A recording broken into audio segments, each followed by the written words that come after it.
Morning guys, and welcome to day 45 of the lockdown and another fabulous day. Loads of birds around this morning. It sounds like I'm in an aviary or something. I've got birds all around me today. Right, first of all, I just want to say how lovely it was yesterday. I caught up with some of you yesterday.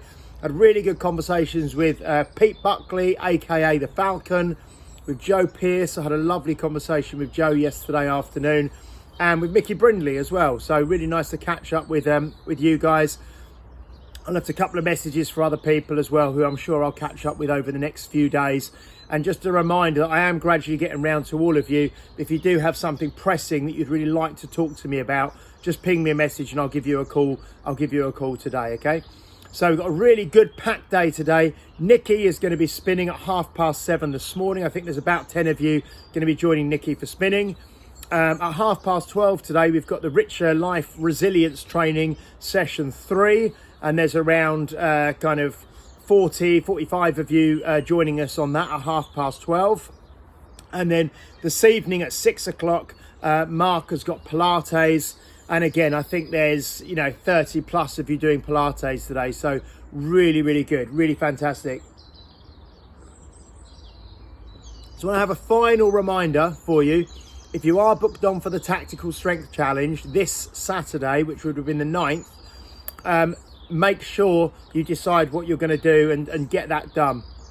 You either need to go onto the Strong First website, strongfirst.com, or you go through to Throwdowns, I think, from there, but it'll take you through there, and you can request to cancel your booking and get a refund, or you can defer your entry to the next Tactical Strength Challenge, which will be in October, which we will definitely be hosting at Unique Results. Okay, so I'd recommend doing one of the two.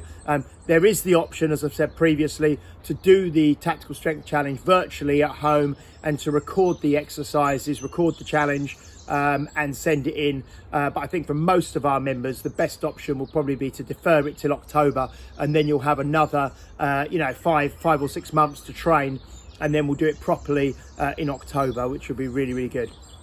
Okay, so I'm going to include in today's piece again the article about the 10,000 swing challenge, which I keep getting people comment and message me about, which I think would be really, really good for you to read if you haven't done so already. But all about the Dan Johns 10,000 swing challenge and how I suggest some certain modifications for our members. I'll also include the blog from Claire Rich about enhancing the high achievers winning mindset, which I think is really important that you read.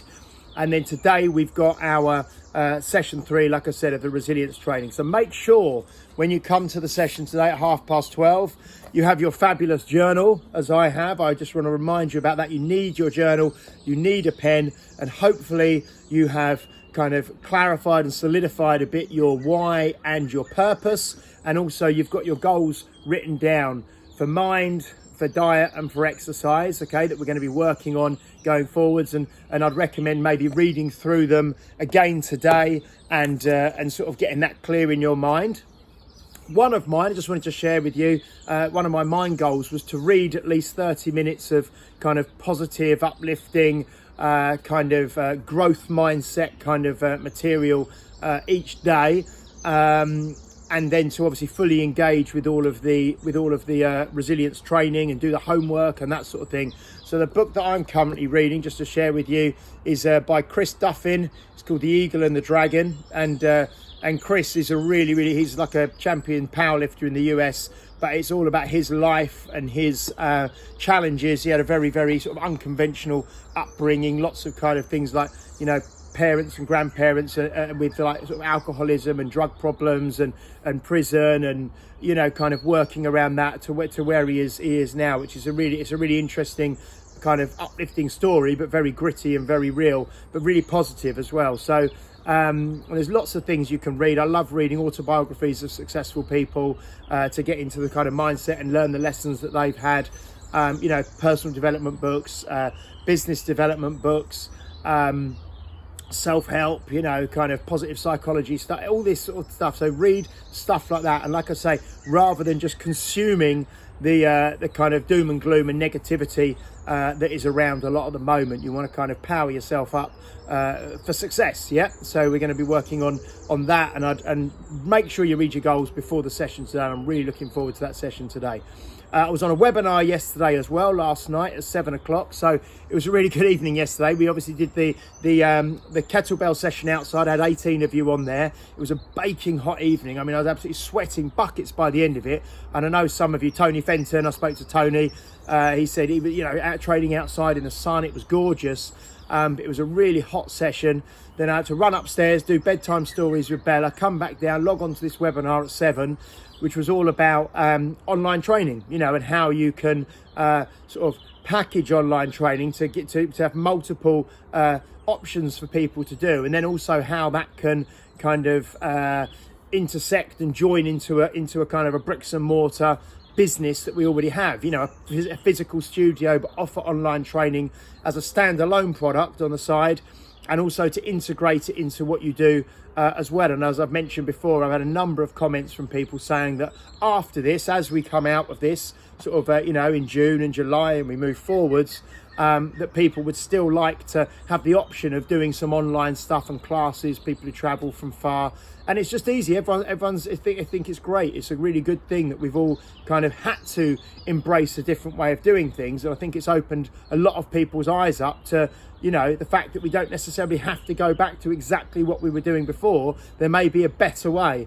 And that's what's been my goal and my kind of, framing of the whole situation since day one. And we're day 45 now, is to come out of this and learn the lessons and be better on the other side than we were going in. So have a fantastic day, guys. It is going to be lovely. Get out and do your lists. I love seeing the photos as well. I mean, Lou Scully is always posting these pictures out in the garden of her doing Pilates or doing kettlebells with me in the evening. Pete Buckley, the Falcon, it was lovely to see the images of you after your stretch session with Nikki yesterday, sat in the garden. You look so peaceful and relaxed. You're almost floating, like Mark Hamill in Star Wars, or Buddha, or whatever wherever your frame of reference, yeah. But it was really good. So I just want to say well done, everybody. Keep it all up. We're set for an absolutely stunning weekend ahead. I think it's going to be gorgeous. Get outside, do that low intensity, steady state, gentle cycle, gentle walk, gentle jog. Keep up everything you're doing, and I'll catch up with you tomorrow. I'll see lots of you at lunchtime on the Richer Life Resilience Training Session 3. But until then, stay safe, stay strong, and I'll catch up with you soon. Take care, guys. Bye.